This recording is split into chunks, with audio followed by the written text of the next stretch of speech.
The Monomyth hero's journey is the theory that all great stories come from the same mythologies, therefore have the same journey or general stories. The theory originated from Joseph Campbell in his book, The Hero with 1,000 Faces. There are 3 sections to Campbell's theory: departure, initiation, return. This video essay will discuss the 3 sections with 12 steps, using the film Train to Busan to see how it follows and skews from Campbell's theory. The hero of Train to Busan is Seok-woo, a father caught in the midst of a zombie outbreak, trying to get his daughter and eventually other passengers safely to Busan. The ordinary world is the first step, and the look into the hero's world and character before being thrust into the journey. Seok-woo is shown as a character with flaws. 아빠 시간 좀 나면 다음에. 아니요, 내일요. 맨날 다음이라고만 하고 또 거짓말이잖아요. The call to adventure is the outbreak itself.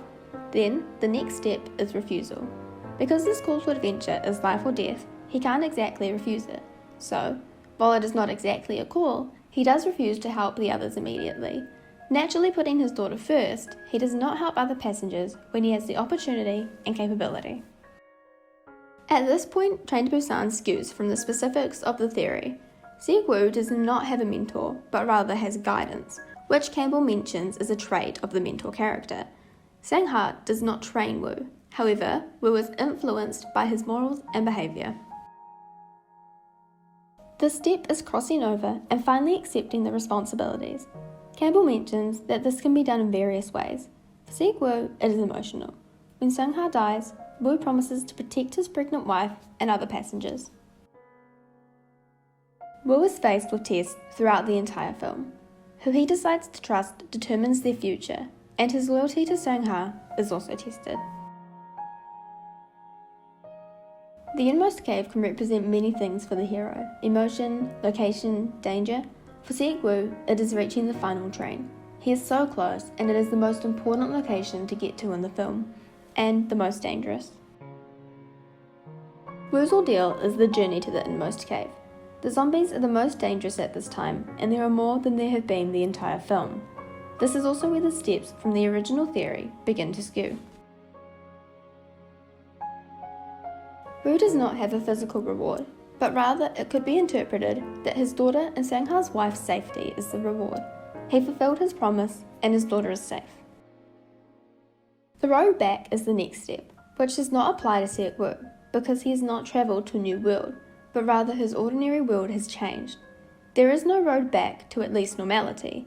If there was, it would be where the military is in Busan, which Woo does not make it to. The resurrection step could be best described as Woo getting bit. Once he makes it to the safety of the train, he gets bit. This creates another test. He has to sacrifice himself in order to complete the journey. This step is also not exactly apparent in Woo's journey. However, when he dies, his memories are shown. This is him returning to before his priorities changed in the ordinary world.